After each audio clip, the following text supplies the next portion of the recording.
नमस्कार फ्रेंड्स, आपका मेरे वीडियो में बहुत बहुत स्वागत है। और मैं डॉक्टर प्रदीप आज आपको बताऊंगा फैटी लीवर के बारे में। फैटी लीवर जैसा कि नाम से ही स्पष्ट है कि हमारी लीवर में जब फैट ज़रूरत से ज़्यादा जमा हो जाता है, हमारी लीवर की कोशिकाओं में फैट्स की मात्रा ज़रूरत से ज़्यादा हो जाती है, तो इस परेशानी को हम कहते हैं फैटी लीवर। फैटी लीवर की वजह से कई प्रकार की कॉम्प्लिकेशंस, कई प्रकार की दिक्कतें हमको होने लगती हैं, जो कि मैं आपको आगे बताऊंगा। फैटी लीवर सामान्यतः तो हमारी बॉडी में लीवर में फैट्स की मात्रा लगभग 5% रहती है, यह सामान्य है। लेकिन जब फैट की मात्रा किन्हीं कारणों से धीरे धीरे बढ़ते हुए 10% से ज़्यादा होने लगती है, तो इसकी वजह से हमारे लीवर के फंक्शंस में, हमारे लीवर के कार्यों में कुछ व्यवधान आने लगते हैं, दिक्कतें आने लगती हैं, जिसकी वजह से तमाम प्रकार की कॉम्प्लिकेशंस और दिक्कतें हमको होने लगती हैं, जिसे हम कहते हैं फैटी लीवर की समस्या होना। फैटी लीवर होने के कारण क्या है, और इन कारणों की वजह से ही फैटी लीवर को दो प्रकार के फैटी लीवर में बांटा गया। एक है नॉन अल्कोहलिक फैटी लीवर, जिसको हम नॉन अल्कोहलिक लीवर स्टीटोहेपेटाइटिस के नाम से भी जानते हैं, और दूसरा है अल्कोहलिक फैटी लीवर यानी कि AFLD, जिसको हम अल्कोहलिक लीवर स्टीटोहेपेटाइटिस के नाम से भी जानते हैं। फैटी लीवर को लीवर स्टीटोहेपेटाइटिस के नाम से भी जाना जाता है।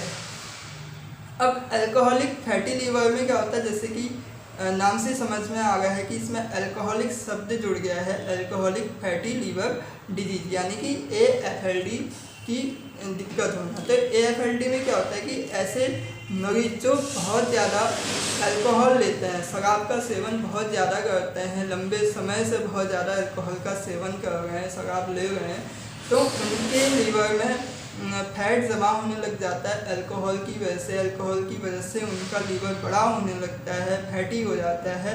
तो अल्कोहल की वजह से होने वाले फैटी लीवर को हम कहते हैं alcoholic fatty liver disease AFLD। और दूसरे प्रकार का है NAFLD यानी कि non alcoholic fatty liver disease, यानी कि ऐसे मरीज जो शराब नहीं पीते हैं, जो अल्कोहल नहीं लेते हैं, उसके बावजूद भी उन्हें फैटी लीवर की दिक्कत हो जाती है, उसे हम बोलते हैं non alcoholic fatty liver disease. तो इस प्रकार से दो हिस्सों में बांटा गया। एक वो मरीज जो अल्कोहल लेते हैं, जिसकी वजह से उनको फैटी लीवर की दिक्कत हो गई है, उन्हें कहते हैं AFLD alcoholic fatty liver disease. और ऐसे व्यक्ति जिनको फैटी लीवर की दिक्कत है, लेकिन वह शराब का, अल्कोहल का सेवन नहीं करते हैं, अल्कोहल के अलावा किसी दूसरी वजह से दिक्कत है, तो इस प्रकार के लीवर को बोलते हैं हम non alcoholic fatty liver disease. अब जो अल्कोहलिक फैटी लीवर डिजीज है, जो अल्कोहल की वजह से जो फैटी लीवर हो जाता है, तो इस प्रकार के मरीज यदि शराब का सेवन छोड़ दें या अल्कोहल लेना बंद कर दें, तो इससे 80% से ज़्यादा ही जो है ये रिवर्सिबल स्टेज होती है, और लीवर जो है वह ठीक हो जाता है और सही से काम करने लगता है। मात्र 6 सप्ताह में ही अल्कोहल छोड़ने के बाद में जो फैटी लीवर की दिक्कत होती है, अल्कोहलिक फैटी लीवर की दिक्कत जो होती है, वो ठीक हो जाती है। अब NAFLD non alcoholic fatty liver disease क्यों होता है? Non alcoholic fatty liver disease में अल्कोहल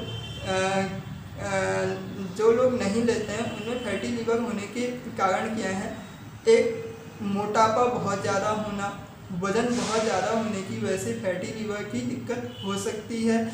उचित खान पान न लेना, बहुत ज़्यादा ऑयली चीज़ें खाना और जंक फूड लेना, इसकी वजह से भी फैटी लीवर की दिक्कत हो सकती है। जहाँ पे हमारी बॉडी में कोलेस्ट्रॉल की मात्रा ज़्यादा होगी, ट्राइग्लिसराइड्स की मात्रा ज़्यादा होगी, हमारे रक्त में कोलेस्ट्रॉल, ट्राइग्लिसराइड्स की मात्रा या LDL जिसको हम बैड कोलेस्ट्रॉल कहते हैं, उसकी मात्रा ज़्यादा हो जाए, तो उसकी वजह से भी हमको फैटी लीवर की दिक्कत हो सकती है, क्योंकि लीवर जो है बहुत ज़्यादा एक्स्ट्रा कोलेस्ट्रॉल को तोड़ने में अक्षम होने लगता है, और फैट लीवर के आसपास में जमा होने लगता है, जिससे फैटी लीवर की दिक्कत हो सकती है।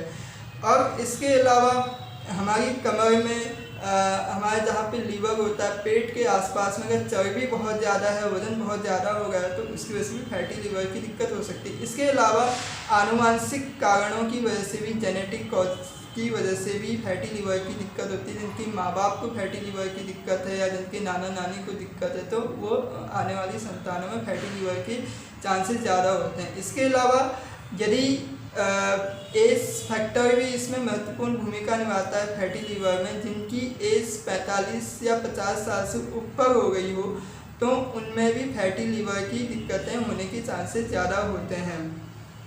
और इसके अलावा मैंने कहा कि जैसे जो अल्कोहल, शराब पीते हैं, तो AFLD की दिक्कत तो होती है, अल्कोहलिक फैटी लिवर डिजीज़ की उनको दिक्कत हो सकती है। डायबिटीज़, जिनको क्रोनिक डायबिटीज़ है, लंबे समय से डायबिटीज़ की समस्या से ग्रसित है, तो उनको भी फैटी लिवर होने के चांसेस ज़्यादा होते हैं। इसके अलावा जिनको हाइपोथायरॉयडिज्म की दिक्कत, यानी कि थायराइड ग्लैंड्स की दिक्कत होती है, थायराइड ग्लैंड्स में कुछ विकृतियाँ आ गई हैं, थायराइड हार्मोन सही से काम नहीं कर रहा है, तो यह भी फैटी लिवर को प्रोड्यूस कर सकता है। और एक हाइपोपिट्यूटरीज में एक पिट्यूटरी ग्लैंड्स होती है हमारे ब्रेन के अंदर, हमारे मस्तिष्क के अंदर, यदि उसमें किसी प्रकार की दिक्कतें आने लग जाए, तो उसकी वजह से भी हमको फैटी लिवर की दिक्कतें हो सकती हैं। अब हमें पता कैसे लगेगा कि फैटी लीवर हमें फैटी लीवर की दिक्कत है या फैटी लीवर का डायग्नोसिस कैसे होता है। सबसे पहले तो जब चिकित्सक किसी मरीज़ को देखता है, उसके हाथ, उसके पेट में एग्जामिनेशन के दौरान पैल्पेट करता है, तभी उसको पता चल जाता है कि उसके पेट में लीवर का इनलार्जमेंट हुआ है और यह फैटी लीवर सस्पेक्टेड हो सकता है, या इसका फैटी लिवर का संदेह हो सकता है। इस प्रकार से वो पता कर सकता है। इसके अलावा ब्लड टेस्ट में जो हम LFT, लीवर फंक्शन टेस्ट कराते हैं, उससे भी फैटी लिवर की दिक्कत हो सकती है, यह पता किया जा सकता है। और इसके अलावा अल्ट्रासाउंड्स के द्वारा भी हमको फैटी लिवर की दिक्कत का पता चल जाता है, अल्ट्रासाउंड यानी कि सोनोग्राफी के द्वारा। और इसके अतिरिक्त जो है MRI से भी हम फैटी लीवर का पता कर सकते हैं। और जो कन्फर्म फैटी लीवर की दिक्कत, ये जितने भी मैंने ये एग्जामिनेशन बताए, इनसे हमको फैटी लीवर का संदेह हो सकता है, कन्फर्म पता नहीं हो सकता, पता नहीं चल पाता। लेकिन कन्फर्मली पता करने के लिए फैटी लीवर की दिक्कत है, इसके लिए हमको लीवर बायोप्सी करानी पड़ती है, और यह लास्ट ऑप्शन होता है जाँच का। अगर लीवर बायोप्सी में लीवर का एक टुकड़ा भेजा जाता है लैब में, और वहाँ से पता चलता है कि फैटी लीवर की दिक्कत है या नहीं है। अब फैटी लीवर जब हो जाती तो उसके लक्षण क्या क्या आते हैं। तो प्रारंभिक फैटी लीवर की जब दिक्कत होती है, जो इनिशियल स्टेज होती है, उसमें सामान्यतः कोई ऐसे लक्षण नहीं आते, कोई ऐसी कॉम्प्लिकेशंस नहीं होती है। और कई मरीजों को तो पता ही नहीं होता है कि उन्हें फैटी लीवर की भी दिक्कत है। और किसी दूसरी बीमारी के लिए जब वो हॉस्पिटल जाते हैं, अपनी जांच करवाते हैं, रूटीन चेकअप कराते हैं, तब उन्हें पता चलता है या डॉक्टर उनको बताता है कि आपको इस बीमारी के साथ साथ में फैटी लीवर की भी दिक्कत है, ऐसे पता चलता है। लेकिन जब फैटी लीवर की दिक्कत ज़्यादा ही हो जाती है, कॉम्प्लिकेशन ज़्यादा होने लगती हैं, तो उसमें जो प्रमुख लक्षण हैं वो इस प्रकार से आते हैं कि थकान बहुत ज़्यादा लग सकती है, मितली हो सकती है, थोड़ा सा भी काम करने में थकान लगना, उल्टी आने जैसा होना या उल्टियाँ होना फैटी लीवर के लक्षणों में आ सकते हैं। पेट दर्द हो सकता है, पेट दर्द में विशेषकर हमारे दाहिने ऊपरी पेट के दाहिने हिस्से में जहाँ पे लीवर होता है, वहाँ पे हल्का हल्का दर्द हमको महसूस हो सकता है। भूख नहीं लगती है, फैटी लीवर की वजह से भूख लगना बंद हो जाता है, और कन्फ्यूजन की स्थिति बन सकती है, यानी कि भ्रम की स्थिति बन सकती है। अब इसका इलाज क्या है, फैटी लीवर का ट्रीटमेंट कैसे किया जा सकता है। जैसे कि मैंने कहा कि जैसे कारण है, उसी प्रकार से इसका इलाज भी है। जो व्यक्ति बहुत ज़्यादा अल्कोहल लेते हैं, शराब बहुत ज़्यादा पीते हैं, उन्हें अपना अल्कोहल लेना, अल्कोहल कंजम्पशन करना कम करना चाहिए, शराब पीना बंद करना चाहिए। अगर वो ऐसा करते हैं तो मात्र 6 या 7 हफ्ते में ही उनकी फैटी लिवर की दिक्कत बहुत हद तक का ठीक हो जाती है। ऐसे व्यक्ति जो बहुत ज़्यादा मोटे हैं, जिनका वजन बहुत ज़्यादा है, तो उन्हें अपना मोटापा कम करना चाहिए, वजन कम करना चाहिए। इससे फैटी लिवर की दिक्कत कम हो जाती है, क्योंकि मोटापा जो है फैटी लिवर को बनाने में अपनी महत्वपूर्ण भूमिका निभाता है। अब कोलेस्ट्रॉल जिनका बढ़ा हुआ है, ट्राइग्लिसराइड्स जिनका बढ़ा हुआ है, या बैड कोलेस्ट्रॉल की जिनको दिक्कत है, तो उन्हें अपने कोलेस्ट्रॉल में नियंत्रण रखना चाहिए, ट्राइग्लिसराइड्स में नियंत्रण रखना चाहिए।